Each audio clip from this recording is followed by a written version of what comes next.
on the ice help massively. And there isn't obviously so much reliance on the one ref, as it were. So I listen from my side of things, from a Storm perspective, we would be in favour of the 4-man system. It's not universal right across the board, as everyone can kind of obviously disseminate from Simsy's periscopes and maybe from some of the minutes that maybe have come out at different stages from the Elite League meetings. But no, certainly from my side of things, I would be in favour of it. I think, as I said, I think with the season that the 4-man system was in operation, I think it worked really well. So yeah, all in favour. Okay, I suppose we better talk about this coming weekend. What sort of game are you expecting this Saturday when you come up to Braehead? It's a good question. I mean, Finner and I speak on a very regular basis, and I know that he was very happy and content with the team that he has recruited this year. He's obviously recruited a bit more, as I would call it, a bit more of the Finner type team with a bit of a snarl about it. I said this to Ryan plenty of times last year. I felt that the team last year that you guys had wasn't overly reflective of the Ryan Finnerty team that I would normally associate with your coach. But I certainly think this year, obviously bringing in the likes of Rosehill and Hendricks and what have you. I mean, those guys, and Koyek as well, guys that just play with a bit of an edge. They can all play the game. I mean, Rosehill can play the game, no bones about that, but he's obviously super tough as well. And Hendricks and Koyek as well add that bit of spice in there. But you're intertwined again with that with some really good players. I know Finner really likes this Becca guy as well. Thinks he's a cracking hockey player. So I think from our side of things, we're going up there. We're going up for the points. As I say, I think you'll probably drop me a direct message or something on Twitter at the start of next week and say, the Storm are definitely an improved team. I'm very content with that. Who gets away with the points is another matter, of course, but certainly from our side, we're very content, as I say, with the team that we've put together. I like us. I think defensively, we're a lot more sound. We transition the puck a lot better from our back end. Very happy with our goaltending as well. Mike Clemente has come in and he's been stellar between the pipes, really, for us. Performed brilliantly well on Saturday night. But yeah, one player from our side that's really stood out for me. Well, a couple of guys have really stood out. One is Matt Bissonnette, and the other guy is Darian Jawiski. He's really stood out. Guy that works his backside off all night. He's got a lot of skill, drives the net hard. He's chippy. He's not afraid of a word or two, gets under people's skins as well. So if you were going to ask me what players to kind of look out for, I'd be kind of saying, well, you'll certainly not miss Eric Nielsen, that is for sure, with that hair and the beard. But if I was saying to look out for a couple of players, it would be Matt Bissonnette and Darian Jawiski from the Storm. Yeah, certainly looking at the record from last season, I think the record between the 8 games was 6-2 to the Clan. But yeah. I mean, I saw most of those games, and I don't remember any of those games being easy for either side. There were real tussles, and I suppose as you've just been outlining the changes to your roster, and as well as the changes to ours, it's going to be a different kind of game this time around, isn't it? Yeah, I think so. I think certainly I think the Clan will see the Storm obviously been a good bit more physical, heavy on the forecheck, and just playing with that bit more of a bite and bit more of an overall team intensity. And certainly, as I said, on our back end, we're definitely just that bit bigger and bit tougher as well, and just play with a bit more of a snarl. And as I say, we felt last year offensively we were obviously very gifted, on the rush and what have you.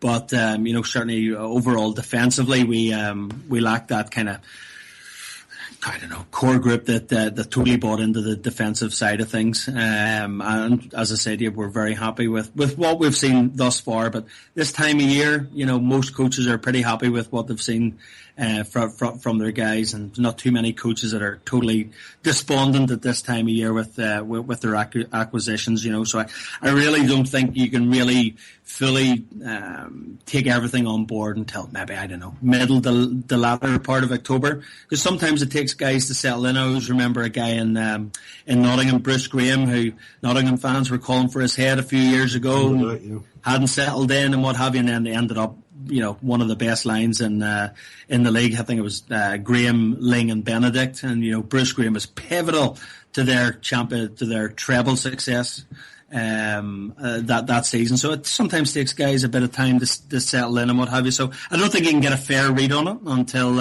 in the middle to latter part of October. No problem at all. Kind of moving off ice, after your first season, you guys obviously have really good social media interaction. I think you guys were very, very active right from when you finished all the way through. Basically, social media is absolutely phenomenal. Obviously, you've got more time to prepare for the new season.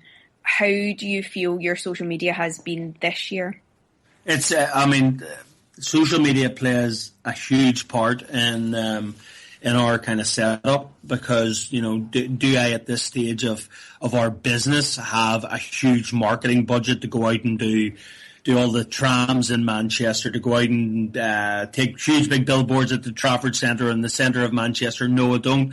So what can I do? What's free marketing in essence? Well, social media, and there's so many people, obviously there's hundreds and thousands of millions of people on social media. So from our side of things, it's hugely important. Certainly anybody that knows me and knows me well, I like things done very professionally. I like things done in a slick manner, and I think our social media has been very strong, and our output has been generally on the good to excellent side of things, and it's hugely important. I mean, the amount of people that have come up to me, since the Storm reincarnation, and said, Neil, a retweet came onto my timeline. Somebody shared a Facebook competition onto my Facebook timeline. I had no idea that the Storm were back and what have you. So we try to be as active as we possibly can for obviously those reasons, but also to keep the fans in the loop. I mean, it's a business, can't be fully transparent on absolutely everything, but I like to keep the fans up to speed on exactly where we are, and also to kind of keep expectations at the level that they should be for a team that's 14 months in essence again. And so it's hugely important, I think, keeping articles updated and good content on your website and Twitter, Facebook, Instagram, Snapchat, all those kind of key areas. I think we've been very good at, and as I said, I think it's something that we've had to be good at, and it's been massively successful for us, Jen. Cool. And how would you say you've developed commercially? Have you brought on any more sponsors to kind of help raise your profile? Yeah, we have. I mean, we've had a pretty good summer on that front. I always say a huge part of ice hockey on the commercial level and sponsorship level, it's driven a lot by fans, whether it be going into their place of work and talking about the Braehead Clan, talking about the Manchester Storm, talking about the Belfast Giants, whatever it may well be, and then all of a sudden, they maybe bring their bosses to the game, and the boss brings a family, and the family absolutely fall in love with it, and all of a sudden they get in contact with the general manager, the commercial manager, whoever it may well be, and before you know it, these companies are coming on board, and we've certainly a few examples of that this summer, which has been great. Would I like to have more time on my hands to focus on that? Absolutely, I would. I'm happy with where we are at on that front. Can we be better at it? Absolutely, no question about it. But it's a resource thing in many ways, Jen, as well. Here, I mean, it's me, myself, and I. I've got tell a bit of a lie there. I mean, I've a marketing manager, Hannah, who's in a couple of days a week, who's come on board recently, and she's running a lot of our community stuff, which is hugely important. Again. Yeah. I know I'm talking about Belfast here, but I saw in Belfast how advantageous getting out in the community is, and again, that can drive a lot of the commercial stuff for your club as well. So listen, I am very happy 13, 14 months down the line where the Storm are and how we're progressing on the bums on seats and certainly on the commercial side of things as well. Going from lots of feedback on Twitter when you guys release your jerseys, I hope you've got plenty of your purple jerseys, because that certainly seems to be the one that I think every fan across every team seems to be wanting. So that's something to take advantage of. I don't want one. Not Do you not want one? No. You weren't happy with that purple jersey, Graham, eh? No, actually, I really, really liked it. But we need to have a chat sometime about the purple, because that's got to stop. I mean, it's just getting ridiculous. There's only one purple army, Neil. You know that. I'm told we had it first, Graham. I'm told we had it first. Let's not go down there. Oh, heavens, right. 2 questions just to finish off, Neil. The GM of the Manchester Storm, 12 months down the line, how do you feel the job has changed you? How do you find it? How do you see the challenges ahead? I hope Ryan Finnerty isn't listening to this, because he'll just talk right into me. How has it changed me? Listen, hockey takes over your life. It's pure and simple. The boys laugh at me. Eric Nielsen laughs at me. I always say hockey never sleeps, and it doesn't. I mean, it is literally 24/7. How's it changed me? I've put on about 2 stone and I've gone so grey, you've no idea. So from a health perspective, not overly great. But listen, it requires that as a new club. It requires that level of kind of dedication to the role. You just have to do it.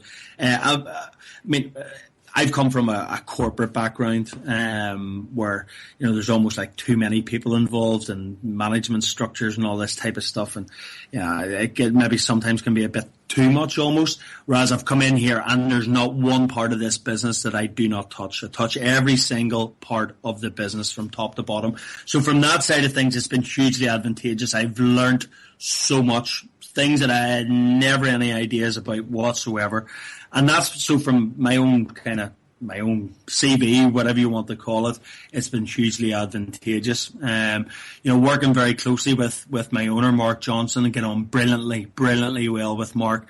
We're 2 very similar type characters. We like to be very professional how we go about things. We're very driven individuals. We both work our backsides off, work very long hours, and very committed to the Manchester Storm and making sure that, you know, over the next season or so that we have this place absolutely rocking night in, night out. And a bit like you guys, I mean, I can remember I think I used this in one of my previous chats with you guys. I can remember being in the Braehead Arena in the very first season, and there must have been about 700-800 people inside it. And look at it now. I mean, you guys have 2,500 season ticket holders. I mean, it's phenomenal, and that comes around through hard work and graft and strong presence in the community and what have you. And that's certainly my ambition here with the Manchester Storm. But yeah, it's changed my life. I can absolutely rest assured you of that. But I knew that it would. But whenever you're really passionate about something, you care a lot about it. It almost doesn't feel like work, even though you are incredibly tired and what have you, and you know, working those long hours. It's something that I find really rewarding and take great pride in it. Right, Neil, thank you very much for your time. Much appreciated. And I have to say, and I still maintain that Manchester Storm is my favourite away venue to visit, and I'm sure that will continue I'll second that as well. It's a great place to go. It really is. I look forward to seeing you down here on the 24th, if that's the case. Oh yes, we'll be there. Absolutely no doubt about it. So all the very best, Neil. Wish you all the best, and for most of the games this season, starting on Sunday, obviously. Cheers, guys. Appreciate it. Thanks, Neil. Thanks, mate. Bye. Cheers, then. Thanks, guys.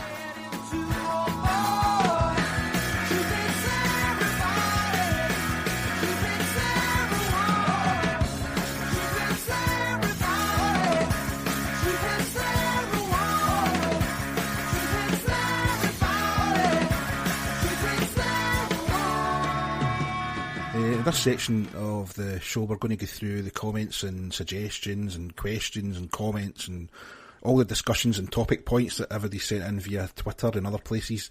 Obviously, the performance is one of the things that people are obviously going to talk about. Optimus Kime via Twitter, what the name, and I think he's misspelled that, is going wrong with the team. Still needing to click, or a deeper issue. There's a few things like that, and I'm not going to ask you all to comment because we'll be here all night, but, you know, we would never know if there was a deeper issue.